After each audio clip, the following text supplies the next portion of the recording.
Network വളരെ കുറവാണ്. Network കുറവായ ഏരിയയിൽ ഒരു വാട്സ്ആപ്പ് 3 പ്രാവശ്യം അയാളുമായിട്ടുള്ള വാട്സ്ആപ്പ് കോൾ ഡ്രോപ്പായി. ആ വീഡിയോ കോളിൽ വന്നിട്ട് പുള്ളി എന്നോട് കാര്യങ്ങൾ ചോദിച്ചു. ഞാൻ പുള്ളിക്ക് ഇംഗ്ലീഷാണ് സംസാരിക്കാൻ പറ്റുന്നത്. അതിൽ നിങ്ങൾ കാര്യങ്ങൾ സംസാരിച്ചു. ഞാൻ പറഞ്ഞു ഞാൻ ഓക്കെയാണ്, പുറത്തു പോകാൻ നിവൃത്തിയില്ല എന്ന് അവരെന്നോട് എടുത്തെടുത്ത് പറഞ്ഞു. അതായത് നിങ്ങളെ പുറത്ത് വിടില്ല, ഈ ഷോയിൽ നിങ്ങൾക്ക് എപ്പോ വേണോ വരാം, പുറത്ത് പോകേണ്ടത് ഞങ്ങൾ തീരുമാനിക്കും. അത് ആ ഷോയുടെ ഹോസ്റ്റ് തന്നെ ആ ഷോയിൽ തന്നെ പറഞ്ഞിട്ടുണ്ട്. നിങ്ങൾ തന്നെ കേട്ടിട്ടുണ്ടായിരിക്കും. അത് ആ ഷോയിൽ തന്നെ എന്നോട് തന്നെ പറഞ്ഞിട്ടുണ്ട്. നിങ്ങൾക്ക് തോന്നുമ്പോൾ പുറത്തു പോകാൻ പറ്റുന്ന ഒരു ഷോ ഒന്നും അല്ല ഇത്, ഞങ്ങൾ തീരുമാനിക്കും എപ്പോ പോകണമെന്ന്. അങ്ങനെയാണെങ്കിൽ വരാൻ പാടില്ലായിരുന്നു. അത്തരത്തിലുള്ള കാര്യങ്ങളാണ് എന്നോട് പറഞ്ഞത്. അപ്പൊ എനിക്ക് അറിയാം പുറത്തു പോകാൻ പറ്റില്ല, നിവൃത്തിയില്ല, ഇനി അകത്ത് തുടർന്നേ പറ്റുമെന്ന് പറഞ്ഞ് ഞാൻ അകത്ത് തുടരാൻ സമ്മതിക്കുന്നു. അന്ന് രാത്രി അദ്ദേഹം പറയുന്നു, സിബിൻ നന്നായി ഉറങ്ങണമെങ്കിൽ ഗുളിക കഴിക്കാൻ പറഞ്ഞിട്ട് ഉറക്ക ഗുളിക എന്ന് പറഞ്ഞ് എനിക്കൊരു ഗുളിക തന്നു, സ്ലീപ്പിംഗ് പിൽസ്. ആ ഗുളിക ഞാൻ അന്ന് കഴിച്ചതിന്റെ പേരിൽ ഞാൻ നന്നായി ഉറങ്ങി. അടുത്ത ദിവസം രാവിലെയും 2 ഗുളികകൾ എനിക്ക് തന്നവര്, 2 ഗുളികകൾ. ഈ 2 ഗുളികയും ഞാൻ കഴിച്ചു. അത് കഴിച്ചതോടുകൂടി എനിക്ക് സംഭവിച്ചത് പ്രോപ്പറായിട്ട് ആലോചിക്കാൻ പറ്റാത്ത ഒരു സാഹചര്യത്തിലേക്ക് പോയി. എനിക്ക് എന്താ പറയാ, മൊത്തത്തിൽ ക്ഷീണിതനായി വളരെ ക്ഷീണിതനായി ഞാൻ ആ കട്ടിൽ ഇരിക്കുകയും സ്വാഭാവികം ഞാൻ ഉറങ്ങി പോവുകയും ചെയ്തു. ഞാൻ എണീക്കുന്നത് വൈകുന്നേര സമയമാണ്. സമയം അറിയില്ല, കാരണം അവിടെ ക്ലോക്കോ മറ്റു കാര്യങ്ങളോ ഒന്നും ഇല്ല ആ മുറിക്കകത്ത്. ഈ സമയത്തും എന്റെ വീട്ടുകാര് ഈ ഷോ കണ്ടിട്ട് നിരന്തരമായി ഇവരെ വിളിച്ചുകൊണ്ടിരിക്കുകയാണ്. എന്റെ എമർജൻസി കോണ്ടാക്ട് ആണെങ്കിലും എനിക്ക് എന്ത് സംഭവിച്ചു, എന്തിന് സിബിനെ പുറത്തേക്ക് കൊണ്ടുപോയി, എന്താണ് ആരോഗ്യ കാരണം, ഇവരാരും കൃത്യമായിട്ടോ അല്ലെങ്കിൽ ഫോൺ അറ്റൻഡ് ചെയ്ത് എന്താണ് എനിക്ക് സംഭവിച്ചെന്ന് പോലും ഇവരാരും പറയാൻ തയ്യാറായിട്ടില്ല. ഒരു മനുഷ്യര് പോലും വീട്ടുകാരെയോ എനിക്ക് വേണ്ടപ്പെട്ട ആൾക്കാരെയോ എനിക്ക് എന്താണ് സംഭവിക്കുന്നത് ആ നിമിഷം വരെയും അറിയിച്ചിട്ടില്ല. അതിനുശേഷം ഉണ്ടായതെന്ന് പറഞ്ഞു കഴിഞ്ഞാൽ വൈകുന്നേരം വീണ്ടും ഇതുപോലെ 2 ഗുളിക കൊണ്ടുവന്നു. അപ്പൊ ഞാൻ പറഞ്ഞു ഞാൻ ഈ ഗുളിക കഴിക്കില്ല, പ്രിസ്ക്രിപ്ഷൻ ഇല്ലാതെ ഞാൻ ഈ ഗുളിക കഴിക്കില്ല എന്ന് പറഞ്ഞതിന്റെ പേരിൽ ആ കൂടെ ഉണ്ടായിരുന്ന ആൾ അവരുടെ ഹയർ അതോറിറ്റീസിനെ ബന്ധപ്പെട്ടിട്ട് അതിന്റെ പ്രിസ്ക്രിപ്ഷൻ മൊബൈലിലേക്ക് മേടിച്ചിട്ട് എനിക്ക് കാണിച്ചു. ആ മൊബൈലില് ഞാൻ വായിച്ച പ്രിസ്ക്രിപ്ഷനിൽ എന്റെ കണ്ടീഷനായിട്ട് ആ ഡോക്ടർ മെൻഷൻ ചെയ്തിരുന്നത് അക്യൂട്ട് സ്ട്രെസ് എന്നാണ്, അക്യൂട്ട് സ്ട്രെസ്. എന്നിട്ട് ഈ 2 ഗുളികകൾ, അതിൽ ഒരു ഗുളികയുടെ പേര് ഞാൻ ഓർക്കുന്നില്ല, രണ്ടാമത്തെ ഗുളിക ഞാൻ ഓർക്കുന്നു, ഒലാൻസപ്പൈൻ എന്നാണ് ആ ഗുളികയുടെ പേര്, ഒലാൻസപ്പൈൻ. ഈ ഒലാൻസപ്പൈൻ മരുന്ന് എന്തിനാണ് ഉപയോഗിക്കുന്നത് ഞാൻ എന്റെ കൂടെയുള്ള ആ പയ്യനോട് ഗൂഗിൾ ചെയ്ത് ഒന്ന് പറയാൻ പറഞ്ഞു. അപ്പൊ അദ്ദേഹം അത് ഗൂഗിൾ ചെയ്യുകയും അത് സ്കീസോഫ്രീനിയ എന്ന് പറയുന്ന മാരകമായ രോഗത്തിന് കൊടുക്കുന്ന ഗുളികയാണെന്ന് ഞാൻ മനസ്സിലാക്കി. ഈ സ്കീസോഫ്രീനിയ അല്ലെങ്കിൽ ബൈപോളർ ഡിസോർഡർ, ഈ 2 അസുഖങ്ങളെങ്കിൽ മിനിമം ഞാനൊരു മെഡിക്കൽ വിദഗ്ധനുമായി സംസാരിച്ചപ്പോൾ മനസ്സിലാക്കിയത് ഈ അസുഖം ഡിറ്റർമിൻ ചെയ്യണമെങ്കിൽ മിനിമം 6 മാസത്തെ കൺസൾട്ടേഷൻ വേണം, ഏറ്റവും മിനിമം. പിന്നെ ഡെയിലി ലൈഫ് ജീവിക്കാൻ പറ്റില്ല, ഈ അസുഖമുള്ള ഒരു മനുഷ്യന് ഡെയിലി ലൈഫ് ജീവിക്കാൻ പറ്റില്ല. അത്തരത്തിൽ ബുദ്ധിമുട്ടുണ്ടാക്കുന്ന സൈക്യാട്രിയിലെ ഏറ്റവും എക്സ്ട്രീം ആയിട്ടുള്ള ഒരു രോഗമാണ് സ്കീസോഫ്രീനിയ. ആ സ്കീസോഫ്രീനിയ കൊടുക്കുന്ന മരുന്നാണ് ഇതെന്നും ഇത് എനിക്ക് കഴിക്കേണ്ട സാഹചര്യം ഇല്ലെന്ന് ഞാൻ മനസ്സിലാക്കി ഞാൻ കഴിക്കില്ല എന്ന് അവരോട് പറഞ്ഞു. ഇത് കഴിക്കാൻ പറ്റില്ല എനിക്ക് എന്ന് ഞാൻ പറഞ്ഞു. അപ്പോൾ എന്റെ കൂടെയുള്ള ആൾ അവരുടെ ഹയർ അതോറിറ്റീസിനെ അറിയിക്കുന്നു, സിബിൻ ഇത് കഴിക്കില്ല എന്ന് പറയുന്നുണ്ട്. തിരിച്ചെനിക്ക് കിട്ടിയ മറുപടി ഇതാണ്, ഇത് കഴിച്ചില്ല എങ്കിൽ നിങ്ങൾക്ക് മത്സരത്തിനുള്ളിലേക്ക് തിരിച്ച് പ്രവേശിക്കാൻ പറ്റില്ല, പുറത്തു പോകാൻ പറ്റില്ലെന്ന് അവർ ഓൾറെഡി പറഞ്ഞു കഴിഞ്ഞു. മത്സരത്തിനുള്ളിലേക്ക് തിരിച്ച് പ്രവേശിക്കണമെങ്കിൽ ഈ മരുന്ന് നിർബന്ധമായും കഴിക്കണമെന്ന് പറഞ്ഞു. അങ്ങനെ എനിക്ക് തീരെ നിവൃത്തിയില്ലാതെ ഞാൻ ഇവരെ കബളിപ്പിച്ചു. മരുന്ന് കഴിക്കുന്ന പേരിൽ ഞാൻ മരുന്ന് തുപ്പിക്കളയുകയും സ്ഥലങ്ങളിലേക്ക് മാറ്റി. എന്റെ കൂടെയുള്ള അയാൾ മനസ്സിലാക്കിയിട്ടുണ്ടാവണം ഞാൻ കഴിക്കുന്നില്ല എന്ന്, ചിലപ്പോൾ മനസ്സിലാക്കിയിട്ടുണ്ടായിരിക്കണം, അതിനെ കുറിച്ച് കൃത്യം എനിക്ക് ധാരണയില്ല. അങ്ങനെ ബാക്ക് ടു ബാക്ക് ഏതാണ്ട് 3 ദിവസം എന്നെ ഈ മുറിയിൽ പൂട്ടിയിടുകയും പുറം ലോകവുമായി എനിക്ക് യാതൊരു ബന്ധവും, പുറത്ത് ഒരു മനുഷ്യരോടും അല്ലെങ്കിൽ എനിക്ക് ഒരു ഫുഡ് കൊണ്ടുവരുന്ന ആളാണെങ്കിൽ പോലും എന്നെ കാണിക്കാതെ ഇവർ അകത്തേക്ക് ഇട്ട് എന്നെ ലോക്ക് ചെയ്യുകയും, അതൊരു സ്യൂട്ട് റൂമാണ്, അകത്തെ മുറിയിൽ ഇട്ട് എന്നെ പൂട്ടുകയും ഒരു മനുഷ്യരെ എന്നെ കാണിച്ചിട്ടില്ല, എന്നെ ആരെയും കാണാൻ സമ്മതിച്ചിട്ടില്ല. അങ്ങനെ 3 ദിവസത്തോളം ഇവരവിടെ പൂട്ടിയിരുന്നു. 4ാമത്തെ ദിവസം എന്നെ കാണാനായിട്ട് ഈ ഷോയുടെ 3 വലിയ അധികൃതർ വരികയാണ്. ഇതിനിടയ്ക്ക് ഒരു പ്രാവശ്യം ആ ഡോക്ടർ വീഡിയോ കോളിൽ വന്നു. അദ്ദേഹം വിശ്രമം വേണമെന്ന് പറഞ്ഞു എന്നോട്, സിബിനൊന്ന് ടെസ്റ്റ് എടുത്തിട്ട് തിരിച്ച് ഷോയിൽ കയറുന്നതായിരിക്കും നല്ലതെന്ന് പറഞ്ഞു. അതിനുശേഷമാണ് 4ാമത്തെ ദിവസം ഈ ഷോയുടെ 3 അധികൃതർ വന്ന് എന്നോട് പറയുകയാണ്, സിബിന് ഈ ഷോയിൽ തുടരാൻ പറ്റില്ല, സിബിന് നമുക്ക് ആരോഗ്യപരമായ പ്രശ്നങ്ങളുണ്ട്, അതുകൊണ്ട് പുറത്തേക്ക് കൊണ്ടുപോകണം പുറത്തു പോകുന്നതായിരിക്കും നല്ലത്, വിശ്രമിക്കണം എന്നാണ് പറയുന്നത്. എന്നിട്ട് അവിടെ വെച്ച് ഈ 3 പേര് നിർബന്ധിച്ച് എന്നെ കൊണ്ട് ഈ മരുന്ന് കഴിപ്പിച്ചു. നീ എന്തുകൊണ്ട് മരുന്ന് കഴിക്കുന്നില്ല, ഈ മരുന്ന് കഴിക്കണം, എന്റെ അസുഖം അത്രയ്ക്കും, നീ അത് റിട്രൈവ് ചെയ്ത് വരണം, ഞങ്ങളുടെ ആഗ്രഹമാണ്, അങ്ങനെ ഇതാണ് എന്ന് പറഞ്ഞ് എന്നെ നിർബന്ധിച്ച് ആ 3 പേർ ആ മരുന്ന് കഴിപ്പിക്കുകയും അത് കഴിച്ചതിന്റെ സാഹചര്യത്തിൽ ഞാൻ വീണ്ടും എനിക്ക് ഉറക്കം മയക്കത്തിലേക്ക് പോകേണ്ട ഒരു സാഹചര്യം ഉണ്ടായി. വൈകുന്നേരമാണ് ആ ദിവസം വൈകുന്നേരം എന്റെ എമർജൻസി കോൺടാക്ട് ആയ എന്റെ ഒരു സുഹൃത്തും എന്നോട് സംസാരിക്കാൻ അവർ അതിനെ അനുവദിച്ചു.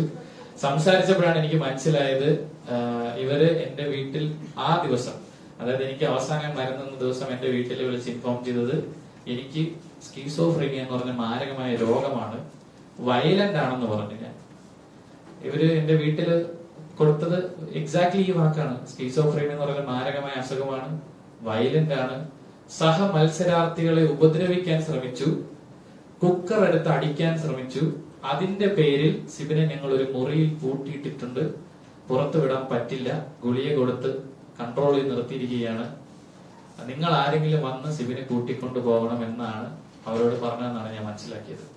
അത് ആ ഫോൺ കോൾ കഴിഞ്ഞപ്പോ എനിക്ക് മനസ്സിലായി ഇവർക്ക് എന്നോട് എന്തോ ഒരു കോൺസ്പിറസി, എന്തോ ഒരു പ്ലാൻ ചെയ്തുള്ള ഒരു ആക്രമണം എനിക്കെതിരെ നടക്കുന്നുണ്ടെന്ന് മനസ്സിലായി. അതിനുശേഷം ഞാൻ നിങ്ങളെ ആ മരുന്ന് കാണിക്കാം. നിങ്ങൾക്കറിയാം ഈ മരുന്ന് ഞാൻ എടുക്കുന്നത് അവസാനത്തെ ദിവസമാണ്. ഇതിന്റെ ഡിജിറ്റൽ കോപ്പിയാണ്, ഒറിജിനൽ എന്റെ കയ്യിൽ തന്നെ ഉണ്ട്. അത് ഞാൻ പോലീസിന്റെ ഏൽപ്പിക്കും. ഡിജിറ്റൽ കോപ്പി ഞാൻ നിങ്ങൾക്ക് ഷെയർ ചെയ്യാം.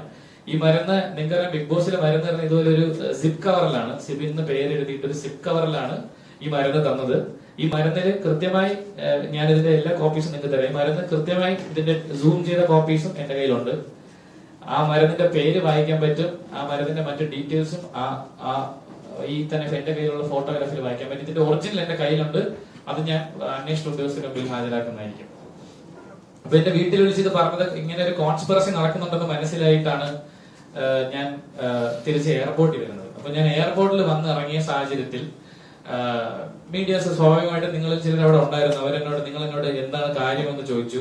നിങ്ങൾ കാര്യം ചോദിച്ചപ്പോൾ ഞാൻ നിങ്ങളോട് ഡോക്ടറിന്റെ നിർദ്ദേശപ്രകാരം ഞാൻ ഷോയിൽ നിന്ന് പുറത്തു വന്നതാണ്, അല്ലാതെ സ്വയമേ വാക്കൗട്ട് ചെയ്തതല്ല എന്നാണ് ഞാൻ പറഞ്ഞത്. അത് ഈ ഷോയുടെ അധികൃതർ ഉദ്ദേശിക്കുന്ന രീതിയിലുള്ള ഒരു മറുപടി അല്ലാത്തത് കൊണ്ടായിരിക്കാം ഞാൻ വീട്ടിൽ എത്തുമ്പോൾ തന്നെ എനിക്കൊരു കോൾ വന്നു. അതൊരു ത്രെറ്റ് കോൾ ആയിരുന്നു. അതായത് സിബിൻ മീഡിയയോട് സംസാരിക്കാൻ പാടില്ല, കോൺട്രാക്ട് വയലേഷൻ ആണ്, സിബിൻ അകത്ത് നടന്ന കാര്യങ്ങളൊന്നും പുറത്തു പറയരുത്, സിബിന്റെ ഭാവി ഞങ്ങൾ നശിപ്പിക്കും, സിബിനി വലിയ ഭീമമായ തുക എനിക്ക് തരേണ്ടി വരും, ഞങ്ങൾക്ക് തരേണ്ടി വരും, അങ്ങനെ ഫൈൻ ചോദിച്ച് ഞങ്ങൾ സിബിന്റെ ജീവിതം ബുദ്ധിമുട്ടിക്കും എന്ന് പറഞ്ഞിട്ടുള്ള ഒരു ഫോൺ കോളും അതിന്റെ പുറകെ ഒരു വാട്സാപ്പ് ഓഡിയോ മെസ്സേജുമാണ് ഞാൻ പിന്നെ കാണുന്നത്. ആ വാട്സാപ്പ് ഓഡിയോ മെസ്സേജ് നിങ്ങൾക്ക് വേണ്ടി പ്ലേ ചെയ്യാം.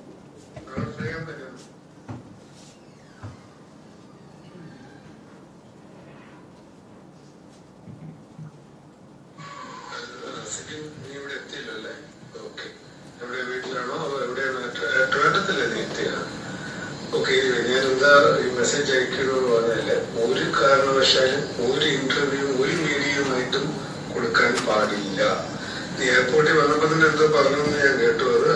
അതിന്റെ ഒട്ടും അവിടെ വെച്ച് തന്നെ അത് അവോയ്ഡ് ചെയ്യേണ്ടതായിരുന്നു. വേണമെങ്കിൽ നാളെ ഒരു മീഡിയയോട് പോലും സംസാരിക്കാൻ പാടില്ല. വളരെ ക്ലാരിറ്റിയോടെ കോൺട്രാക്റ്റിലുള്ളതാണ്. അതിന് ചെയ്തത് ബ്രീച്ച് ഓഫ് കോൺട്രാക്ട് ആണ്. അങ്ങനെ ഒരു സംഗതി ചെയ്തു കഴിഞ്ഞാൽ പിന്നെ അത് അതിന്റേതായ രീതിയിലായിരിക്കും പിന്നെ കാര്യങ്ങൾ മുന്നോട്ട് പോകുന്നത്. സോ നിങ്ങളോട് പ്രത്യേകം പറയാൻ ഒന്നുകൂടെ, വളരെ സെൻസിറ്റീവ് ആണ്. ഒരു കാരണവശാലും ഒരു ഇന്റർവ്യൂ പാടില്ല കേട്ടോ. ഓക്കെ, നാളെ ഫ്രീ ആവുമ്പോൾ തന്നെ ഒന്ന് വിളിക്കാം. Thank you, good night. ഇതാണ് ഓഡിയോ. ഇതുപോലെ അദ്ദേഹം ഇതുപോലെ പല കോളുകളും, അതായത് ഇപ്പൊ എന്റെ ഒരു വീഡിയോ ബൈറ്റ് പുറത്തു വരികയാണെങ്കിൽ ആ വീഡിയോ ബൈറ്റ് എനിക്ക് വാട്സാപ്പിൽ അയച്ചു തന്നിട്ട് അതിന്റെ പുറകെ ഒരു ഓഡിയോ സന്ദേശവും അതിന്റെ പുറകെ പുള്ളി എന്നെ ഒരുപാട് പ്രാവശ്യം വിളിക്കാറുണ്ടായിരുന്നു. അത് ഞാൻ നിങ്ങളെ കാണിക്കാം. അദ്ദേഹത്തിന്റെ പേര് തൽക്കാലം ഞാൻ പുറത്ത് പറയുന്നില്ല, കാര്യം ഇതിന്റെ FIR രജിസ്റ്റർ FIRന്റെ കോപ്പി ഞങ്ങളുടെ കയ്യിൽ കിട്ടിക്കഴിഞ്ഞാൽ ഞങ്ങൾ നിങ്ങളോട് ഷെയർ ചെയ്തായിരിക്കും ഇമ്മീഡിയറ്റ്ലി. അതിന്റെ ആവശ്യമായിട്ട് ഞാൻ നാളെ ഇത് പോകുന്നുണ്ട് ചെന്നൈയിലേക്ക്. അത് കഴിയുമ്പോഴേക്ക് FIR കോപ്പി കിട്ടും. അത് ഉറപ്പായും മാധ്യമങ്ങളിലൂടെ നിങ്ങളുടെ ഡിജിറ്റൽ നിങ്ങളുടെ കയ്യിലേക്ക് ഞാൻ FIRന്റെ കോപ്പി ഷെയർ ചെയ്യാം. അപ്പൊ അതിൽ ഇദ്ദേഹത്തിന്റെ പേര് കൃത്യമായിട്ടുണ്ടായിരിക്കും. ഇത് ഞാനൊന്ന് കാണിക്കാം പുള്ളി എന്താണ് എനിക്ക് അയക്കുന്ന മെസ്സേജസ്. ഇവര് വാട്സാപ്പിലേ വിളിക്കാറുള്ളൂ കേട്ടോ, ഇവര് നോർമൽ കോൾ വിളിക്കാറില്ല. കാര്യം വാട്സാപ്പിൽ വിളിച്ചു കഴിഞ്ഞാൽ നമുക്ക് വോയിസ് കോള് റെക്കോർഡ് ചെയ്യാൻ പറ്റില്ല. അതുകൊണ്ട് ഇവര് എന്നെ വിളിക്കുന്നത് നോർമൽ കോൾ വിളിക്കാറില്ല, വാട്സാപ്പിലാണ് വിളിക്കുന്നത്. ഞാനൊന്ന് കാണിക്കാം. ഇത് എന്റെ ഒരു ഇന്റർവ്യൂ ബൈറ്റ് വരികയാണെങ്കിൽ ഇന്റർവ്യൂ ബൈറ്റ് എനിക്ക് ഇങ്ങനെ എടുത്ത് അയക്കും. അതിന്റെ താഴെ ഒരു മെസ്സേജ് ഉണ്ടാവും. അത് കഴിഞ്ഞ് പിന്നെ ബാക്ക് ടു ബാക്ക് ഇദ്ദേഹം ഫോൺ ചെയ്യും. കഴിയുന്നത് കോൾസ് ഒക്കെ ഞാൻ ഇഗ്നോർ ചെയ്യാറുണ്ട്. എന്നാലും പുള്ളി ബാക്ക് ടു ബാക്ക് പിന്നെ വീണ്ടും ഇതുപോലെ ഓരോ ഓഡിയോ മെസ്സേജ് അയച്ച് ത്രെറ്റനിങ് ഓഡിയോ മെസ്സേജസ് ആണ്. ഇത് ഞാൻ നിയമ നിയമപരമായിട്ടുള്ള പ്രശ്നങ്ങളുള്ളതാണ് ഇപ്പൊ പ്ലേ ചെയ്യാത്തത്. കാര്യം ത്രട്ടൻ കേസും ഇതിന്റെ പുറകിലുള്ളത് കൊണ്ട് അതിന് വേണ്ടിയിട്ട് അത് ഡിപ്പെൻഡ് ചെയ്യാതിരിക്കാനാണ് നമ്മൾ പ്ലേ ചെയ്തിട്ടുള്ളത്. ബാക്ക് ടു ബാക്ക് എന്റെ ഓരോ ഏത് മീഡിയ ഇപ്പൊ ഞാൻ ഇതൊരു വ്യൂ മോളിൽ കൊടുത്ത ഒരു ചെറിയൊരു ബൈറ്റാണ്, അത് വെച്ച് വരെ എന്നെ ത്രട്ടൻ ചെയ്തിട്ടുണ്ട്. എന്തിനാണ് ഇങ്ങനെ സംസാരിക്കാൻ, നീ 100ാമത്തെ ദിവസം നീ എന്ത് പറയും, എന്താണ് ചെയ്യാൻ പോകുന്നത്, നിനക്കൊരു ജീവിതമില്ലേ, അങ്ങനെ പറഞ്ഞ് പല രീതിയിലുള്ള ഇത്രയും ബാക്ക് ടു ബാക്ക് ഈ അടുത്ത ദിവസം ഞാൻ ഈ മൂവി വേൾഡ് ഒരു ഇന്റർവ്യൂ കൊടുക്കുന്ന ദിവസം വരെയും ഇവരെന്നെ വിളിച്ചുകൊണ്ടിരുന്നത്. അതിനുശേഷമാണ് ഇവരുടെ വീട്. അപ്പൊ ഇങ്ങനെ ബാക്ക് ടു ബാക്ക് ത്രട്ടനിങ് തോന്നുന്നത് എനിക്ക് മാത്രമല്ല എന്റെ ചുറ്റുമുള്ളവരെ വിളിക്കണം. എന്റെ സുഹൃത്തുക്കളെ വിളിച്ച് പറയുന്നത് സിബിനൊരു ജീവിതമില്ലേ, അവനോട് പറഞ്ഞ് മനസ്സിലാക്കണം, അവനെ ഞങ്ങൾ ബ്ലാക്ക് ലിസ്റ്റ് ചെയ്തിരിക്കുകയാണ്. പിന്നെ കൂട്ടുകാർക്കുള്ള ത്രട്ട് ഇതാണ്, അവനുമായി സഹകരിച്ചാൽ നിങ്ങളെയും ബ്ലാക്ക് ലിസ്റ്റ് ചെയ്യും, നിങ്ങളും ഇനി മീഡിയയിൽ വർക്ക് ചെയ്യില്ല, ഭീമമായ തുക അവനിൽ നിന്ന് ഞങ്ങൾ നഷ്ടപരിഹാരം മേടിക്കും. അങ്ങനെയുള്ള ത്രട്ടനിങ്ങും ഇതിന്റെ പിന്നിൽ ഉണ്ടായിട്ടുണ്ട്. ഇനി ഇതിന് കഴിഞ്ഞ് അടുത്ത സംഭവിച്ചെന്ന് പറഞ്ഞാൽ ഇദ്ദേഹത്തിന് എന്റെ അടുത്ത് ദേഷ്യം വരാനുള്ള കാര്യം, ഇദ്ദേഹം തന്നെ എനിക്ക് ഒരു നിശ്ചിത ഫീസ് ആദ്യം ഈ പേയ്മെന്റ് തീരുമാനിച്ചിരുന്നു, ഒരു എമൗണ്ട് തീരുമാനിച്ചിരുന്നു. അതിന്റെ 50% ഇദ്ദേഹത്തിന് കൊടുത്താൽ മാക്സിമം ദിവസം എന്നെ അവിടെ നിർത്തി തരാമെന്ന് ഇയാൾ പറഞ്ഞിരുന്നു. ഇതാണ് നിന്റെ പേയ്മെന്റ്, ഒരു തുക പറഞ്ഞിട്ട് അതിന്റെ പകുതി പൈസ തരാമെങ്കിൽ മാക്സിമം ദിവസം ശിവനെ അവിടെ നിർത്തി തരാം എന്നോട് പറഞ്ഞു. ഞാൻ അത് പറ്റില്ല, അത് അങ്ങനെ സാഹചര്യം ഇല്ല, അതിന്റെ ആവശ്യമില്ല സാർ എന്ന് ഞാൻ പറഞ്ഞു. അങ്ങനെ പറഞ്ഞതിന്റെ പേരിൽ എന്റെ പേയ്മെന്റ് ഇവര് വളരെ ഏറ്റവും മിനിമം പേയ്മെന്റിലേക്ക് ഇവർ എത്തിച്ചു. പിന്നെ ആ സമയത്ത് ഞാൻ കയറുന്ന കാര്യങ്ങൾ കൺഫേം ആയതുകൊണ്ടും മറ്റു കാര്യങ്ങൾ ഉള്ളത് കൊണ്ടും ഞാൻ എന്താ പർച്ചേസും കാര്യങ്ങളൊക്കെ കഴിഞ്ഞു, ഒരുപാട് തുക ഈ ഷോയ്ക്ക് വേണ്ടി ഇൻവെസ്റ്റ് ചെയ്തു പോയി. അതുകൊണ്ട് ഞാൻ അതിനകത്തേക്ക് കയറി ഷോ കണ്ടിന്യൂ ചെയ്തതാണ്. അപ്പൊ ഇദ്ദേഹം ഇങ്ങനെ back to back threaten calls ഉണ്ട്. അതിൽ ഒരു കോള് റെക്കോർഡ് ചെയ്തിരിക്കുന്ന ഒരു കോളില് പുള്ളി കൃത്യമായി പറയുന്നുണ്ട്, നീ അവിടെ ചെയ്ത കാര്യങ്ങളൊക്കെ എഡിറ്റ് ചെയ്ത് ഞങ്ങളത് വീക്കെൻഡ് എപ്പിസോഡിൽ കാണിച്ച് ഒരു ഡോക്ടറിന്റെ സർട്ടിഫിക്കറ്റ് കൂടെ ഞങ്ങൾ പ്രൊഡ്യൂസ് ചെയ്യും. ഇതായിരുന്നു ത്രെറ്റ്. അപ്പൊ ഞാൻ മനസ്സിലാക്കേണ്ട, ഒരു വീഡിയോ കോളിൽ വന്ന് ഒരു ഡോക്ടറിന് മനസ്സിലാക്കി എനിക്ക് സ്കീസോഫ്രീയാണെന്ന് പറയാൻ മാത്രമുള്ള സിമ്പിൾ ആയിട്ടുള്ള ഒരു അസുഖമാണോ ഇതെന്ന് തന്നെ ഞാൻ ചിന്തിച്ചിട്ടുണ്ട്. ആ രീതിയിൽ വരെ ഇദ്ദേഹം എന്നെ ത്രട്ടൻ കോൾ ചെയ്തിട്ടുണ്ട്. എന്നെ വീട്ടുകാരെ ഇദ്ദേഹം ഇവരാരും കൃത്യമായി ഇൻഫർമേഷൻ കൊടുത്തിട്ടില്ല. അങ്ങനെ ബാക്ക് ടു ബാക്ക് ത്രെറ്റ് വന്ന് അവസാനം നിവൃത്തിയില്ലാതെയാണ് ഞാൻ ഇതൊരു നിയമപരമായി നേരിടാം എന്ന് പറയുന്ന ഒരു കാര്യത്തിലേക്ക് എത്തിച്ചേർന്ന. നിയമോപദേശം കൃത്യമായി ലഭിച്ചു. അതിന്റെ പേരിലാണ് ഞങ്ങൾ കേസ് കൊടുക്കാനായിട്ട് തമിഴ്നാട്ടിൽ പോയത്. ഞങ്ങൾ തമിഴ്നാട്ടിൽ ചെന്ന് ഇതിന്റെ കൺസേൺ സ്റ്റേഷനായ നസറത്പട്ട് സ്റ്റേഷൻ, അവിടെ ഞങ്ങൾ പരാതി കൊടുക്കാൻ ചെന്നപ്പോൾ തന്നെ ഞങ്ങളെ പരാതി അവർ സ്വീകരിച്ചില്ല. ആ SHO കൃത്യമായി ഇവരുടെ കൺട്രോളിലാണ് ആ സ്റ്റേഷൻ എന്ന് ഞങ്ങൾക്ക് മനസ്സിലായി. കാരണം ഞങ്ങൾ എത്തി, ഞങ്ങളുടെ ഇൻഫർമേഷൻസ് ഒക്കെ കളക്ട് ചെയ്ത് ഇത് ഏത് ഷോയാണ്, ഇത് ഏത് ചാനലാണെന്ന് ചോദിച്ചതിന് ശേഷം മാത്രമാണ് ഞങ്ങൾ SHO കാണാൻ വന്നത്.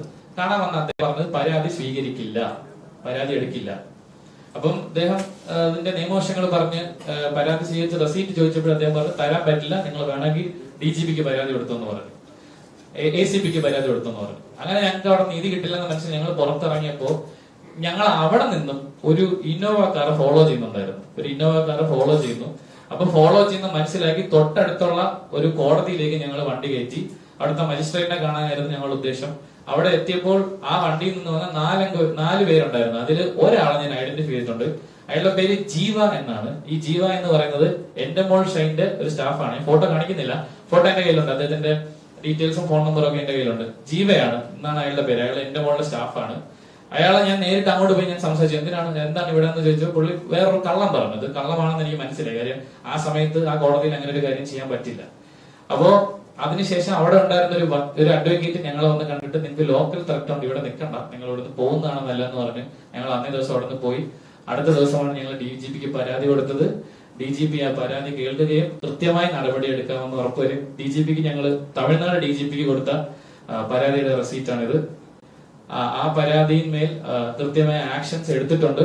ആ ആക്ഷന്റെ ഭാഗമായിട്ടാണ് എന്നെ ഇന്നലെ വിളിച്ച് നിങ്ങളുടെ കേസിന് നമ്പർ ആയിട്ടുണ്ട്, സ്റ്റേറ്റ്മെന്റ് തരാനായിട്ട് ചെന്നൈയിൽ വരണമെന്ന് പറഞ്ഞത്. അപ്പം ഞാനിത് പബ്ലിക്കിൽ ടേക്കപ്പ് ചെയ്യാനുള്ള കാരണം എന്ന് പറഞ്ഞു കഴിഞ്ഞാൽ, ഈ ബിഗ് ബോസ് എന്ന് പറഞ്ഞ ഷോ ഹ്യൂമൻ റൈറ്റ്സിന്റെ 100% ഹ്യൂമൻ റൈറ്റ്സ് വയലേഷൻ ആണ്. അതായത് ഇവർക്ക് വേണ്ട രീതിയിൽ മത്സരം നടക്കുവാനായിട്ട് ഒരു മനുഷ്യന്റെ ജീവിതത്തിനെ അല്ലെങ്കിൽ ജീവനെ തന്നെ ഭീഷണിയാവുന്ന രീതിയിൽ ഇവർ അതിനകത്ത് കാര്യങ്ങൾ ചെയ്യാറുണ്ട്. ഒന്ന്, ഗെയിമിനുള്ളിൽ ഇവർക്ക് എന്ത് മാറ്റങ്ങളോ ഫേവറിറ്റിസോ ഒക്കെ കാണിക്കാമായിരിക്കും. പക്ഷെ ഒരു മനുഷ്യന്റെ എന്താ പറയാ സ്വഭാവം മറ്റു രീതിയിൽ ഇവര് എഡിറ്റിംഗിൽ മാനിപ്പുലേറ്റ് ചെയ്ത് ചിത്രീകരിക്കുന്നു. അതിലും തീരാത്ത ആൾക്കാരെ മരുന്ന് കൊടുത്ത് പരീക്ഷണ വസ്തുക്കളായിട്ട് ഇവർ ഉപയോഗിക്കുന്നത്. അത് ആർക്ക് വേണ്ടി? ഇവർക്ക് ആരാണ് മരുന്ന് സപ്ലൈ ചെയ്യുന്നത്? ഏത് ഫാർമസ്യൂട്ടിക്കൽ കമ്പനിയാണ് അത് ചെയ്യുന്നത്? ആർക്ക് വേണ്ടിയിട്ടാണ് ഇവർ ഇത്തരത്തിലുള്ള ഒരു പരീക്ഷണങ്ങൾ നടത്തുന്നത്? അങ്ങനെ ഇപ്പം നമ്മള് മൃഗങ്ങൾക്ക് മരുന്ന് കൊടുത്ത് പരീക്ഷിച്ചിട്ട് ആ മൃഗങ്ങൾ എന്ത് ചെയ്യുന്നു, ഏത് രീതിയിൽ പെരുമാറുന്നെന്ന് ഒബ്സർവ് ചെയ്യാനുള്ള ഒരു കൃത്യമായ ഒരു ഇതിനാണല്ലോ മരുന്നിന്റെ ടെസ്റ്റും കാര്യങ്ങളൊക്കെ നടക്കുന്നത്. അങ്ങനെ ഒരുപാട് ചോദ്യങ്ങൾ ഇതിന്റെ പുറകിലുണ്ട്. ആ ചോദ്യങ്ങളൊക്കെ ഞങ്ങൾ ഈ പരാതിയിലൂടെ മുന്നിലേക്ക് വെക്കുകയാണ്.